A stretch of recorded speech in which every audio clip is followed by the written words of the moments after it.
Bonjour tout le monde, ça va? Alors aujourd'hui, je vais vous montrer un signe de question et c'est le signe donc de la question qui, forme de main en J. Je suis donc sur le côté, légèrement à droite, puisque moi je suis droitière, et je vais de droite à gauche assez rapidement. Donc ça c'est qui?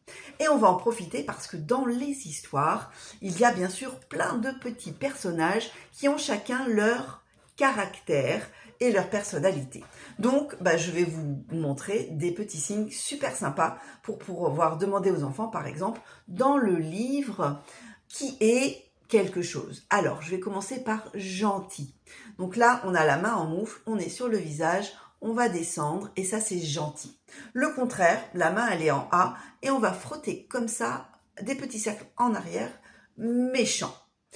Un petit signe que les enfants adorent, c'est le petit signe donc de drôle, amusant, coquin en V. Au niveau du nez, là je suis donc avec mon index contre le nez et je frotte vers l'avant. Rigolo, drôle, comique. On peut aussi signer ça aux enfants qu'on dirait t'es un petit coquin quand même. Voilà, donc ça c'est un signe que les enfants aiment beaucoup.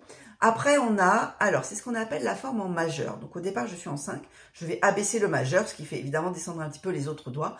Et avec le majeur, je remonte comme ça. C'est le petit personnage qui est timide. Si on pense par exemple, je ne sais pas, au sept nains ou au schtroumpf, on pourrait dire avoir le schtroumpf timide.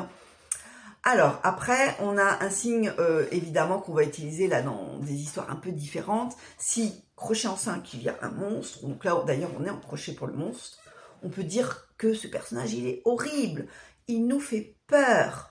Voilà, donc c'est plein de petits signes que vous pourrez utiliser avec les enfants et avec la question, donc, comme on l'a vu au tout début, qui? Voilà, qui est quelque chose, et ça permet aux enfants de mieux ressentir justement les caractères des personnages en fonction des histoires et de ce qui se passe dans les histoires. Voilà, bon, j'espère que vous avez aimé. Bien sûr, pensez à vous abonner pour avoir toutes mes nouvelles vidéos, et je vous dis à très bientôt avec grand plaisir. Ciao, ciao!